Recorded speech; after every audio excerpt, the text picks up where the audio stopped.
నమస్కారం కృష్ణారావు గారు. అవిఆర్ టాక్స్కి పునఃస్వాగతం.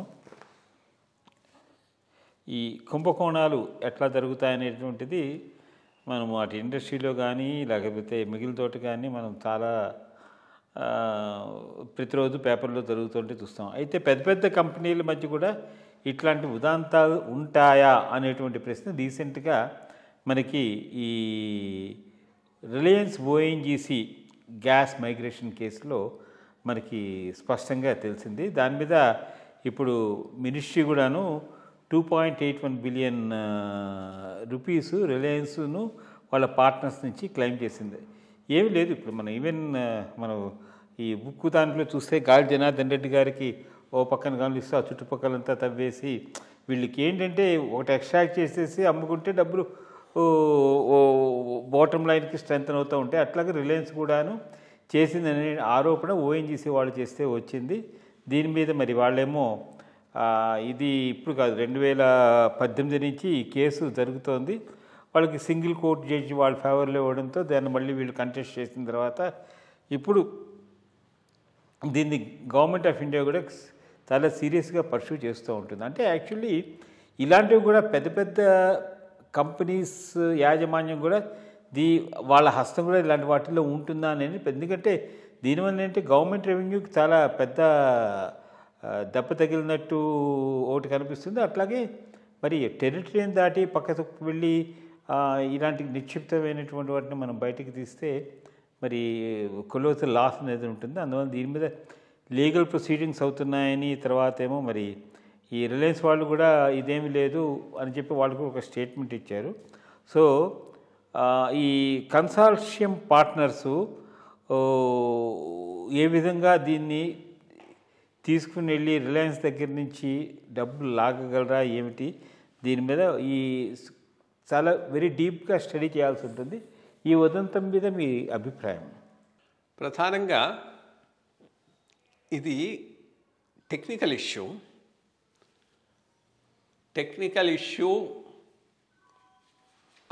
ఎట్లా అంటే బేసిక్గా 2 బేసిన్స్ ఉన్నాయి.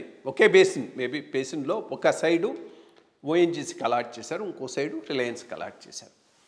మేబీ అప్పుడే చూసుకొని ఏ బేసిన్లో అయితే మైగ్రేషన్ పాసిబుల్ ఉంటుందో అదంతా ఓఎన్జీసీకి ఇచ్చుంటే బాగుండేది. సో వాళ్ళు డ్రిల్ చేస్తూ ఉంటే పక్కన వీళ్ళు డ్రిల్ చేస్తూ ఉంటే అటు నుంచి ఇటుకు మైగ్రేట్ అయింది. అది వీళ్ళకి తెలుసు. ఆ మైగ్రేట్ అయింది, వీళ్ళు ఎక్స్ప్లాయిట్ చేశారు, అమ్ముకున్నారు, డబ్బులు చేసుకున్నారు. సో దాని మీద ఓఎన్జీసీ కంప్లైంట్ చేసింది. మాకిచ్చిన దాంట్లో వచ్చిన ఆయిల్ను వాళ్ళ దానికి మైగ్రేట్ అయ్యి వాళ్ళు దాని మీద లాభం పొందారంటే ఇది అంతా ఆఫ్షోర్ కదా. లోపల అవన్నీ జియోలాజికల్ ఫార్మేషన్స్, ఒకదాని నుంచి ఒకటికి సీపేజ్ ఉండొచ్చు, ఇటు తట్టుకుపోవచ్చు, అటు తిట్టుకుపోవచ్చు.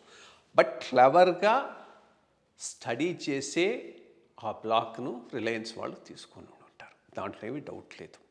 ఎట్లా తీసుకొని ఉంటారు, అక్కడి నుంచి మైగ్రేషన్కి అవకాశం ఉంటుంది అని చెప్పినప్పుడు దీనికి తక్కువ బిడ్ చేసి తీసేసుకొని అది వచ్చిన దాన్ని అమ్మేసుకోవచ్చు అనే ఉద్దేశం వీళ్ళకు ఉండటంలో ఆశ్చర్యం ఏమీ ఉండకపోవచ్చు. సో దాని మీద ఓఎన్జీసీ కేసు ఫైల్ చేసింది. ఓఎన్జీసీ గవర్నమెంట్ కూడా, బికాస్ ఆ రాయల్టీ గవర్నమెంట్కి పోతుంది.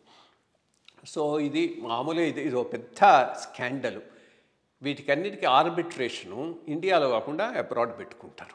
అబ్రాడ్ పెట్టుకొని ఏంది ఫేర్గా ఉంటుందని అక్కడ ఇన్ఫ్లుయెన్స్ చేసుకునే అవకాశాలు బాగా ఉంటాయి. ఆ ఆర్బిట్రేషను రిలయన్స్కి అనుకూలంగా వచ్చింది. రిలయన్స్కి అనుకూలంగా వచ్చిన ఆర్బిట్రేషన్ మీద హైకోర్టులో గవర్నమెంట్ అప్పీల్ వేసింది. సింగిల్ జడ్జి రిలయన్స్ది సమర్థిస్తూ వాళ్ళేం మైగ్రేట్ కాలేదు, వాళ్ళేం పే చేయాల్సిన అవసరం లేదు, వాళ్ళకు వచ్చిన ఆయిల్ వాళ్ళు అమ్ముకున్నారన్నారు. దాని మీద ఇప్పుడు డివిజన్ పెంచి ఆ సింగిల్ జడ్జిమెంట్ను రివర్స్ చేస్తూ యాక్చువల్గా మైగ్రేషన్ ఉంది. ఎందుకంటే అక్కడ అప్పట్లోనే గవర్నమెంట్ ఒక కమిటీ వేసింది, షాక్ కమిటీ అని. ఆ కమిటీ తేల్చింది మైగ్రేట్ అయ్యింది, ఆయిల్ అటు నుంచి ఇటుకు వచ్చింది, వీళ్ళు అమ్ముకున్నారు, ఇంత వీళ్ళ లైబిలిటీ అని. సో దాని ప్రకారంగా రిలయన్స్ వాళ్ళు గవర్నమెంట్ ఆఫ్ ఇండియా కట్టాలంటే government of India demand raise చేసింది. ఐ థింక్ 2.18 బిలియన్స్ ఎంతో రైజ్ చేసింది. ఇప్పుడు దీని మీద అఫ్కోర్స్ వీళ్ళు సుప్రీంకోర్టుకి వెళ్తారు, ఫైనల్ స్టేజ్ తిరిగి వీళ్ళు ఫైట్ అవుట్ చేస్తారంటే అమౌంట్స్ హ్యూజ్ కాబట్టి ఎవడో వదలడు. సుప్రీంకోర్టు ఏం చెప్తుందో చూడాలి. బేసిక్గా ఐ థింక్ నేను అనుకోవటం సుప్రీంకోర్టు హైకోర్టు ఆర్డర్ను సమర్థిస్తుంది.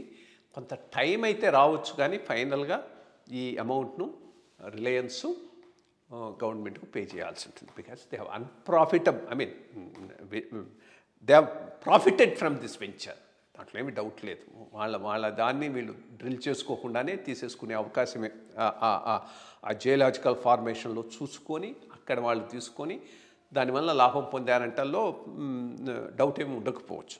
సో సుప్రీంకోర్టు జడ్జిమెంట్ కనుక హైకోర్టు జడ్జిమెంట్ కన్ఫర్మ్ చేస్తుందని నేను అనుకుంటున్నాను. ఈ అమౌంట్ వాళ్ళు పే చేయాల్సి వస్తుంది. That will good thing also. మంచి ప్రెసిడెంట్ కూడా సెట్ చేస్తుంది. ఈ ప్రైవేట్ కంపెనీలు పబ్లిక్ సెక్టర్ కంపెనీస్ను they cannot take them for granted and then do all sorts of things అనే దానికి ఇది నిదర్శనం అవుతుంది.